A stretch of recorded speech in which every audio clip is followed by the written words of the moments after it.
இன்றே டவுன்லோட் செய்து உங்கள் ஃபேவரட் ஷோக்களை என்ஜாய் பண்ணுங்க. ஒவ்வொரு நிமிஷமும் எரிமலை வெடிக்கிற மாதிரி நீ பிரச்சனைகளை உருவாக்கிக்கிட்டு இருக்க லட்சுமி.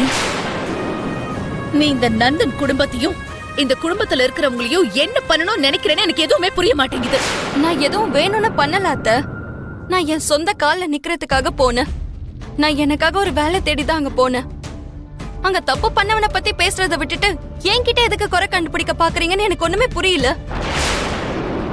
நீ தப்பு பண்ணதுனாலதான் இப்ப குறை சொல்லிட்டு இருக்காங்க.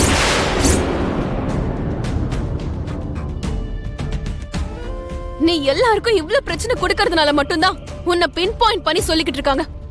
என் இடத்துல நீ இருந்திருந்தா இதே வார்த்தையை நீ பேசிருப்பியா மனிஷா? ஒரு மனுஷனுக்கு ஏதாவது பிரச்சனைனா வேற யாரா இருந்தாலும் ஐயோ பாவம்னு சொல்லுவாங்க. அப்படி இல்லன்னா அந்த பிரச்சனையை தீர்க்க ஏதாவது ஒரு வழி காட்டுவாங்க.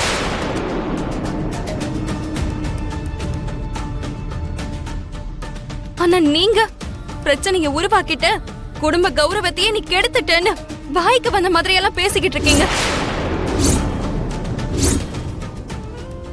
இதுதான் உங்களுக்கு தெரிஞ்ச நியாயமா?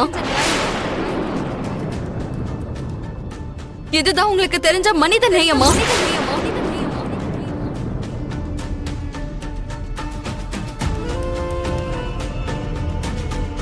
பிரச்சனைகள் வந்தா அதை சரி பண்ணத்தான் நாங்களும் பாப்போம்.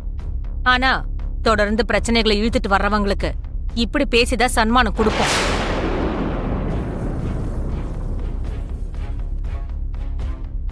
என்னம்மா லட்சுமி இதெல்லாம்? இப்ப நீ எதுக்காக வேலைக்கு போகணும்? குடும்ப கௌரவத்தை எதுக்காக சந்தி சிரிக்க வைக்கணும்? 6 மாசம் இந்த வீட்டு மருமகளா இருக்கேன்னு ஒரு 6 மாசமாவது இந்த குடும்பத்தோட பேரு கெட்டு போகாம பாத்துக்க.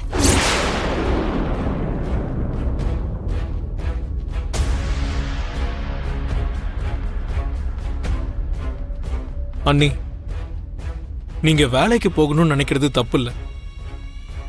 ஆனா இந்த மாதிரி விஷயங்கள் பண்ணும்போது எங்களை ஒரு வார்த்தை கேட்டிருக்கலாம்ல. என்ன பண்ணணும்னு நாங்க சொல்லுவோம்ல.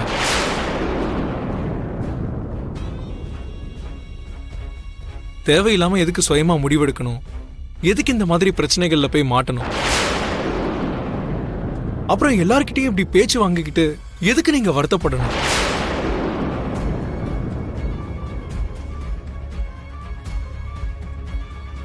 அப்படி சொல்லு விவேக். நாங்கெல்லாம் எடுத்து சொன்னா இவ மூளைக்கு எட்டவே எட்டாது. நடந்தது ஏதோ நடந்துருச்சு. இந்த விஷயத்தை இதோட விட்டுருங்க.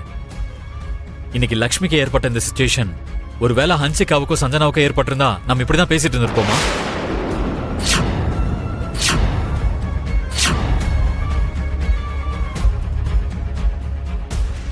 பேச மாட்டோம்ல. கொஞ்சமாவது மனித நேயத்தோட பேச கத்துக்கோங்க.